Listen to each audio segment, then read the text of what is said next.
Welcome Traveler, I'm Free2Play and I'm your guide for successful free-to-play adventurers Terra. Today we'll beat the reigning Abysmal One from the Elite Tower 2 and earn very special items and rubies for that. So I've managed to beat him in only 2 attempts, which is really neat, and it was not even close. So even if you are missing some of the items I have used, it is no really big deal because you have way more turns to solve this. So take your time here, but if you found that wolf to be even easier than that one, then I would suggest you to beat that wolf, to have more of those recovery potions so that you can get more of your units back, which you needed for clearing the first 2 parts of this fight if you need 3 for them.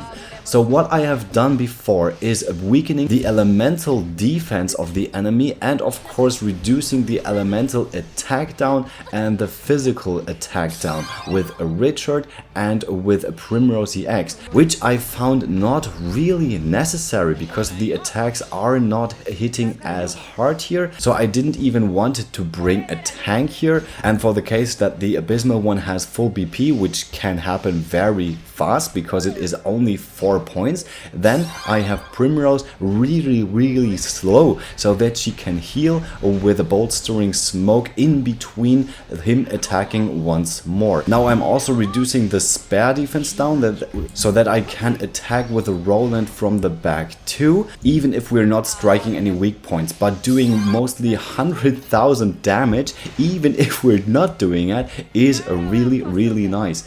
So this ultimate is also giving us a really nice advantage here because it is boosting the physical attack and elemental attack now too even further. And with Xenia being my elemental attacker here in that case, she is the only one who needs 15% more elemental attack, which she does not acquire from someone else apart from herself if the opponent is bleeding. And we can cause bleeding by Tadlock's ultimate, or with one of her own moves, or with her A4 accessory, which I have also used here to get the elemental defense passive down, which I used from Varkin's A4 and raised the turns of that with every break. And because Primrose is acting after the Abysmal One, I'm using the bolstering smoke before he's reaching the full BP on this turn. At first I wanted to use Tadlock's 3 times attack so that I have 1 shield at the end of that turn, but that plan failed. So this can happen, but the damage in the end is still really good. So you see, even if you're doing mistakes, this does not harm your clear here. So after that break, the Abysmal One is finally able to pull that ultimate off, and I haven't seen that with all the elemental and defense boost and with all the attack down. So let's see what that ultimate is doing. So striking every one of your party can also hurt if you didn't have any regen up, so you have to really take care of that. But apart from that, in this phase of the battle, it doesn't really have to concern you. And because the dark resistance down is only on 1, I have decided to go for the break in that turn so that we still have the 30% dark resistance down here, and the shower of primroses is coming too, to make the best out of that attack, because we have only that break to do the most damage right now. So I'm doing 200,000 damage with Black Death here, which is really neat, and I think with that break here we were able to get the Abysmal down to at least 80%. And here comes the Charming Dance, which has missed and is an AoE, which is not really good. But the weaknesses should switch this turn, so we reduce as much shields now as we can possibly do with the units we have right now. And now we also have the Lance weakness, so we can finally get Roland and Krause to the front to do even more damage. And we still have fans, so we can still reduce a lot of shields with Tadlock here too. And because I have reduced the physical defense, the lance resistance down and the lance resistance down on passive all the time over the course of the battle, we don't have to prepare anything. We can just go forward and use our lance units to go for the most damage in the last 5 turns we have left. So I will use the Crusader's Prayer here, go for the Torrent formation to boost my merchants in the front and also boost Richard's damage because now he has also the sword weakness. But from now on we have the reckless bash, which is holding one of the units in that row, and we can't switch for 2 turns, which is not really good. And before the break, this is the most baddest thing which can happen. So I decided to go for the 4 dragons now, so that I reduce more shields here and to have Krauser's attack rise even further, because I can't use Richard's ultimate here, which I was not able to know before this battle, but I still continued because the damage done is really good, and I get him down to the yellow bar, so to 60% after the first attempt. And with only 2 turns left after this break, I don't think there's any more which I am able to pull off now. Now the charming dance comes again, and Krauser got enchanted, but the wild water hammer is making him lose that enchanting, which can be really neat for the upcoming phase of the battles. But I will go through the whole team composition part in the next part of the battle, because the whole team get a little shifted because of that one skill which he did right before the last break, because I don't want my units to stay in the back for the most important part of this battle, and because the fan weakness got also reduced, I'm using Summon Martha here to at least do a little damage here with Tadlock,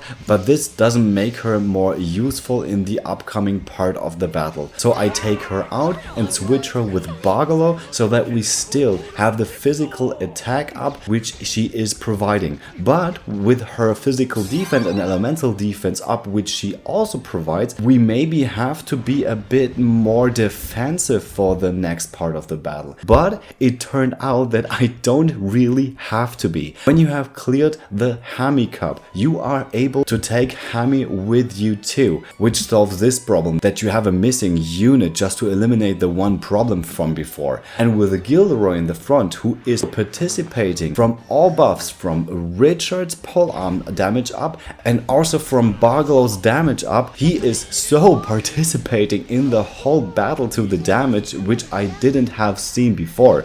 So using the Crusader's Prayer all over the battle is no problem, and you have seen it right now. The damage done, even without Hammy's A4 right now, because I don't have it, because that last rank 3 battle is still giving me trouble, I have to admit. But as soon as I'm able to pull it off, the next video is about to come, be sure of that. So even if your Gilderoy is slower, then it doesn't really matter, because she is so damn fast that she can use the provoke on Gilderoy even if he was not able to do it before. And with the bolstering smoke, you can cap the effect of the desperate resolve from Gilderoy, and with regenerating 15% of damage with every of his attacks, you don't have to reduce the elemental or the physical attack on the enemy. You don't really need to, which is nice. And you can only concentrate on having the most optimal break timing to give the signal or to debuff even further. But without Viola in the back, we now have to have Kurt's A4 on Roland too, but this is totally fine. And even if Gilderoy couldn't evade this elemental attack where he gets pushed to the back and can't switch by himself, you can still use Hammy to switch with one of her skills, so it doesn't really matter if he's doing that. Attacking with the Malizioso from Bargalo is reducing the dagger res down, which is neat, because we need that for him to use the Perseverante on the enemy and still do enough of the damage. To ram the cap here, doing 300,000 damage with only one unit is really fine. Like Ronan did only a bit more damage even with all the debuffs, so this skill is just immensely powerful. So Bargalo's A4 is really coming in handy here with the SP regeneration from everybody between the breaks, but I think it is also possible to do it without it, with a Star Wars Health Spare or with a Hollow health spare to raise the damage and to heal the SP of the group with Bargalow's ultimate. So I'm using the winning shot right now because we are on red HP on the Abysmal one, but I have to admit that was the worst I could do because of all these attacks which the Abysmal one is doing, and we have 3 turns from the next turn on, and Gilderoy is countering every one of those. So this will so mess up with your break timing. You will see that in the next minute. So the Greater Water Hammer is getting him to the back, but he is still countering, which is nice to know. And because the Bowstring Smoke was active in the last turn and I was not really scared of another attack because the damage was not that high in the last turns, made me not use another Bowstring Smoke. But you have seen it, everyone was on red HP, so maybe that would be the way to go instead here. Now For the Family is coming to increase the SP of the group again, but I won't be able to use another recoup from Krauser anyway, because this will be the last break I will get into. So the Reckless Bash is that move which I was feared at the start. This is not really hindering us here, as I have stated before, because Hammy can just go to the back by one of her skills, but after the Abysmal one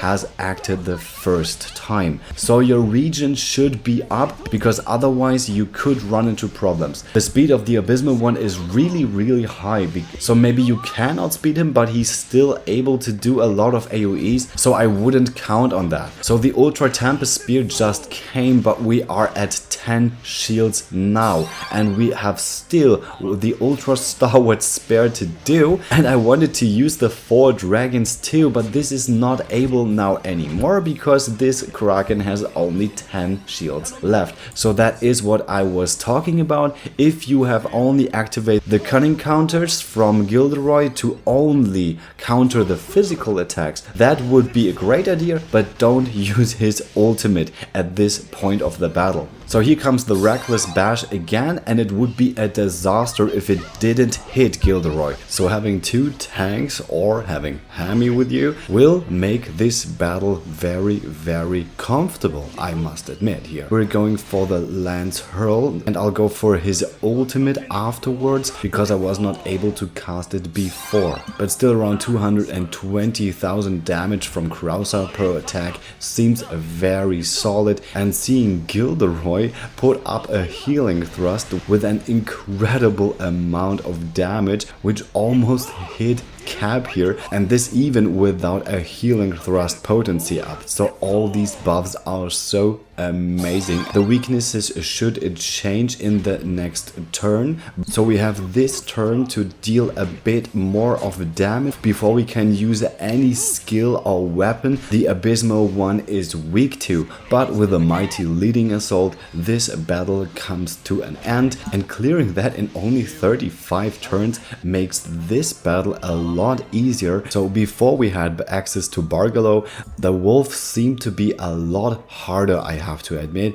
So having access to a lot of very powerful units or a force in the meantime can lead to a few battles being not as hard as I would suggest in the first place. So I have talked about the first team very much, so I won't go into details about that team in particular, with Xenia and Tadlock being the most prominent units in that case, but I'm going to talk about more in detail here. The 475 speed, Hammy is still not fast enough to go before the Kraken is going to. So I can't really tell if Bargalow needs something like a Hollow Dagger or maybe even a Starward Dagger, I can't really say. But always ramming cap, I think it would be possible here. And if you don't have Gilderoy at A3, I don't think it doesn't matter. But if you have to sacrifice a bit of physical attack, then you can also go for the healing thrust potency up to make him very strong. So in case Gilderoy gets switched out and he will act another time, should be the way to go here if you don't have Hammy on A3, as I didn't at this time.